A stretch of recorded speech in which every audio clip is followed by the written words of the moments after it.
Hi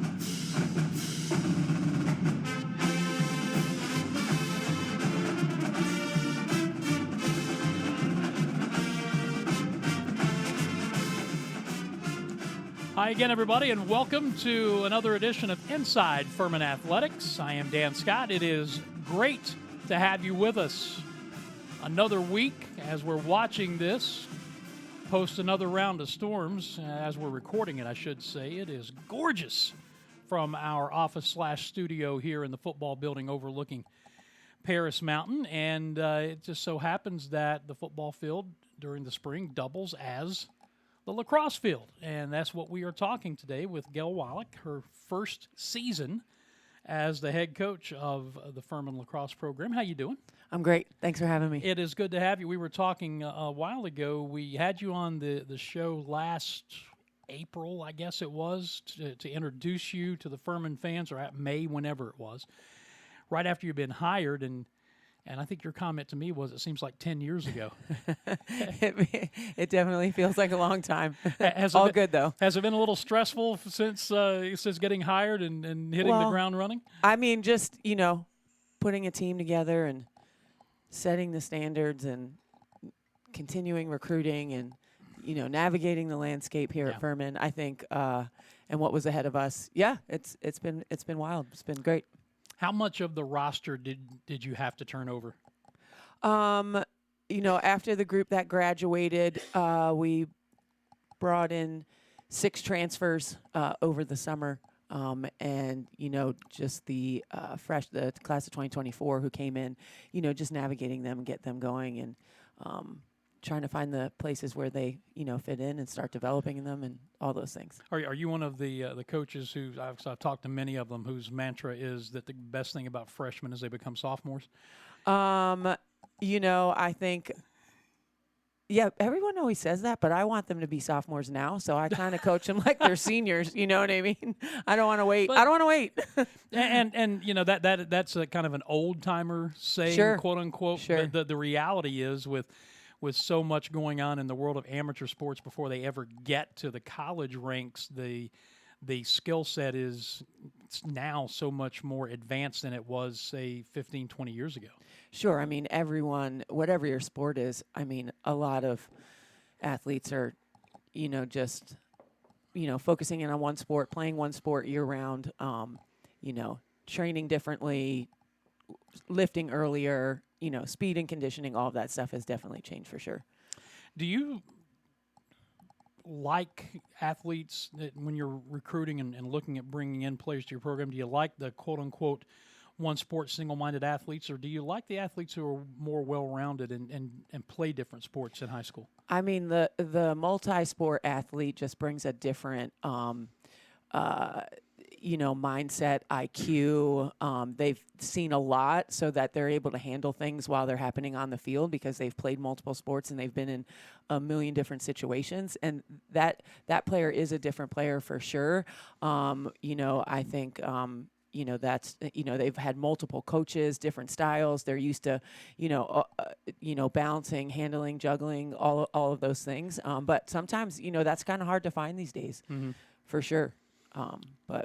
Because I have seen there are some coaches at the collegiate level who seem to prefer when they're recruiting someone that they only play the one sport. And I've never quite understood that because, as you said, the multi-sport athlete, and I think studies have even shown this, sure. are all those things that you just mentioned and bring a different mindset into it and quite honestly, a more well-rounded, balanced individual. Not that the other folks aren't, but sure. And I'm sure we could get into a long rabbit hole discussion on all of this too. How long has it already happened? Is it still a work in progress for your team to get accustomed to you, for you to get accustomed to the program, especially the players who were here? Because you have a standard, the way you want things done. You have a coaching style. You have your own personality. You have all of these things. Sure. How's that dynamic worked? I mean, I think it has come a really long way since they arrived here on campus in August. I think, with obviously having some success on the field here so far this season. That really helps the buy-in, adjusting, to how we want things done, how we do things, and also evolving around our players. So, they're different players than they were when we had our first practice, in August, and just, coaching them through situations, bringing the transfers into the mix, bringing the freshmen along. Is it a work in progress? Yes, I always think it will always be a work in progress as we adapt and change as players grow, as players develop, as, we add more depth to the roster, as we change with the years to come. So I think, we've had a couple, away trips against two very good teams where we got to spend a few days together, and that has grown us off the field, which definitely translates on the field. And I think all of those things help. Yeah, coaches, I think universally say that getting away from campus is usually the one thing that does the best job when it comes to binding a team together and developing that chemistry, because you can't get away from one another, right? Sometimes that could be tough too, but you learn a lot about each other. You learn about the things that you love about each other. You learn about you learn to love the things that annoy you about each other. And I think those are all good. That's part of being a family. That's part of growing. And it translates on the field for sure.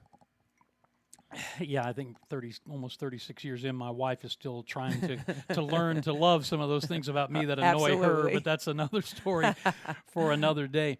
Well, you're off to a really nice start. You're 5-2, and we were talking about this before we started recording, that the coaching you came out. Well, we could have been 6-1, but we also could have been 3-4. So it depends on perspective, right?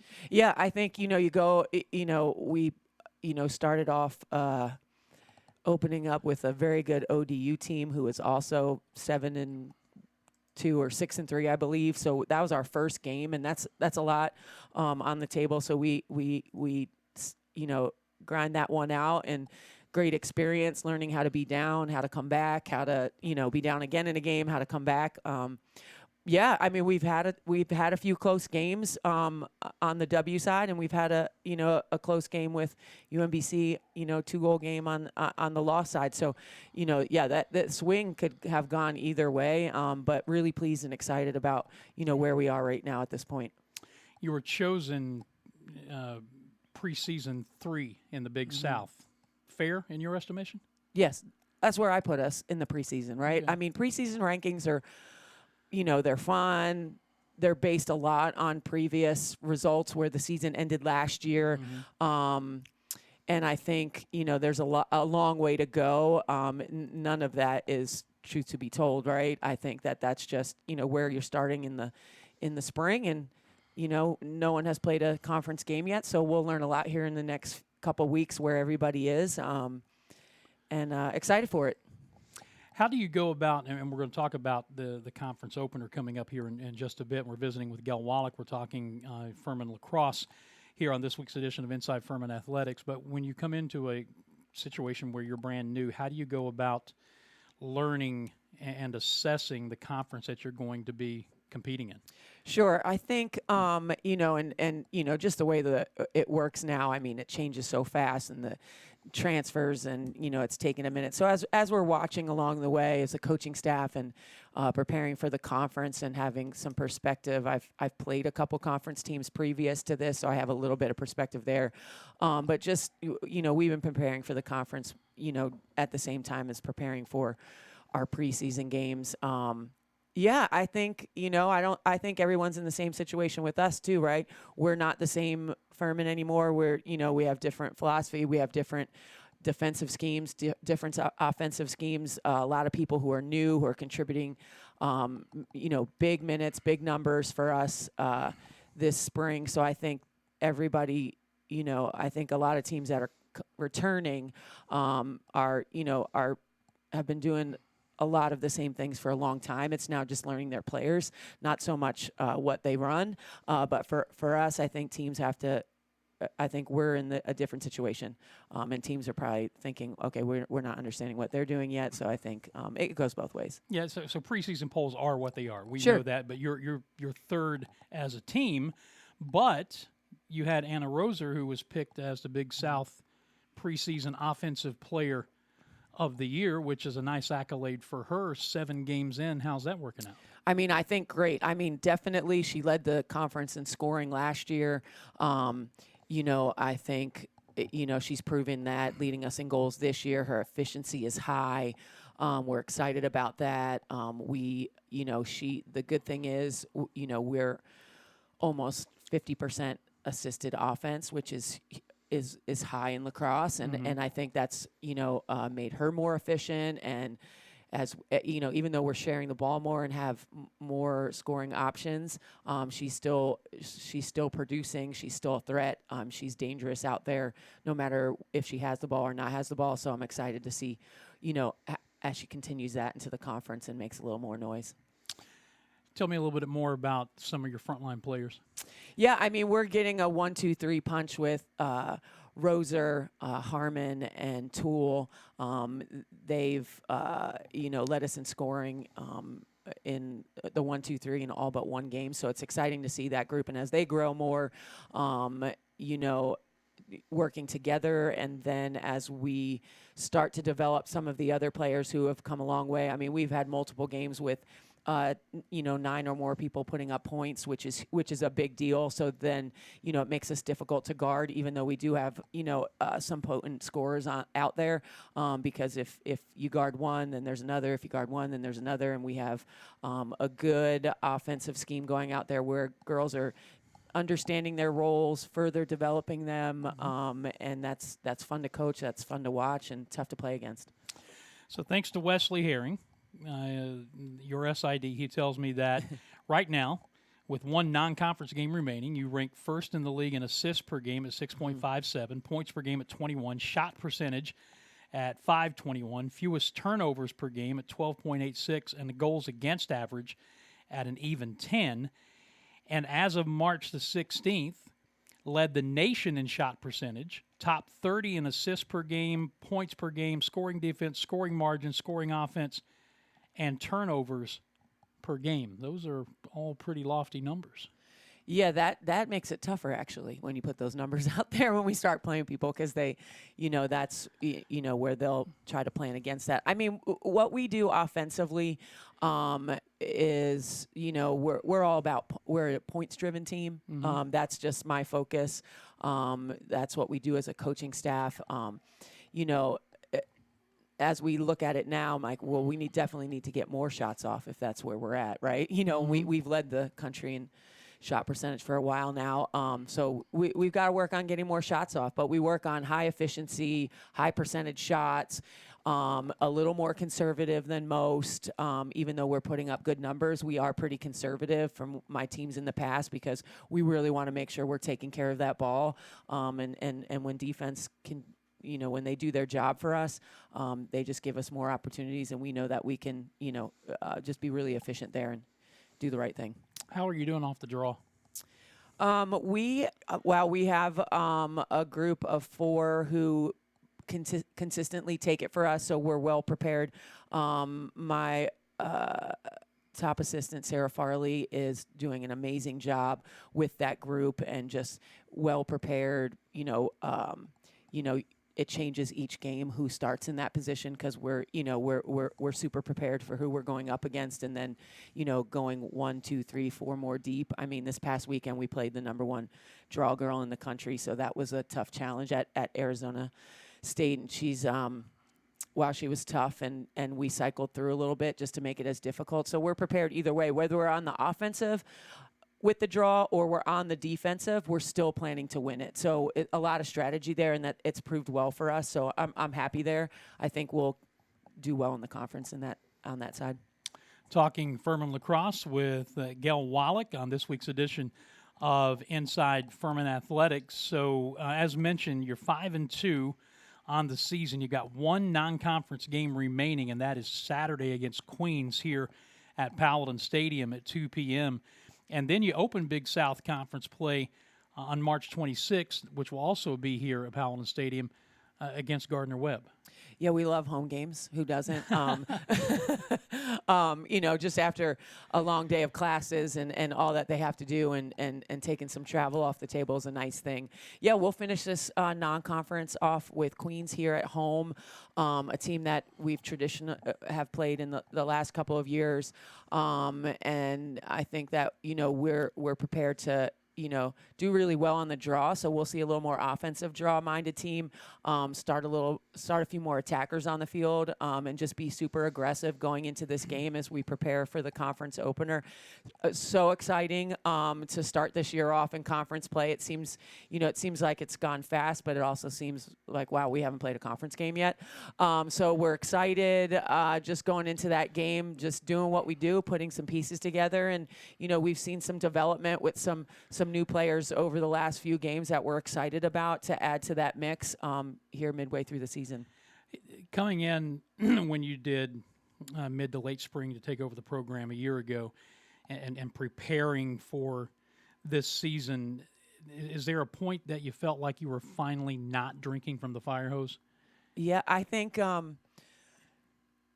that's a tough question. I think we're always because we are still a work in progress in a way, for sure, because we have a lot of freshmen getting minutes, transfers, players who have changed roles, changed their positions for us. So that's, but I think, we're in a really good spot right now, and we've got to not be content with that, right? We need to be happy about it, but not content with it because there's still development to happen. But with all the other stuff that you have to do as a head coach away from the field, it had to be something of a comfort to actually get out there and start working. Yeah, that was the best part of it. I mean, because, as we're trying to build for the immediate, build for the future, works through some things there to that first game was honestly kind of epic because there was a lot that goes behind it. There's a lot we ask of our players. There's a lot that the coaching staff is doing behind the scenes. So to get that one under our belt and now just, rolling along at, and to be in this really, this good spot, it's exciting for sure. The 5 wins to open the season. You opened the season with 5 straight wins. That tied for the best start in school history with the first ever women's lacrosse team here in 2015. And again, now you are one game away from beginning conference play. As we've been referencing, you play in the Big South. So it's Furman, Gardner-Webb, Wofford, High Point, Longwood, Presbyterian, Rafford, Mercer, and Winthrop. Knowing what you've been able to glean from the conference as you head into your first season leading the program in conference play, who's the one everybody's shooting after in the league, or is there one? Well, I mean, I think after last week, Mercer came off of a huge top 10 victory over Clemson, and I think that prior to that, I think everybody was kind of going back and forth, High Point Mercer, and now last week they go and beat Clemson. So I think that's what everybody wants to do now, but huge win for our conference. That definitely, great coach at Mercer. They do an amazing job there.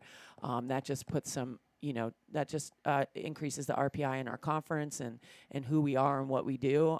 So I think right now it's Mercer. I think it's, with some transfers who, with their graduating class, everybody kind of thought it was High Point. They bring some transfers in.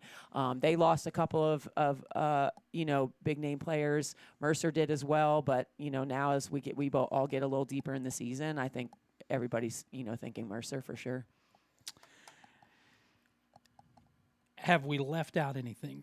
I want to make sure that we've covered everything we need to cover about your team, about the conference. Obviously, the last non-conference game, again, 2 o'clock here on Saturday against Queens, so we want everybody here. You seem like you're relatively fired up right now. I am. I'm always fired up. This is fun. And plus, it's it's March Madness. I want to play on that a little bit on what we do as a team and what that means for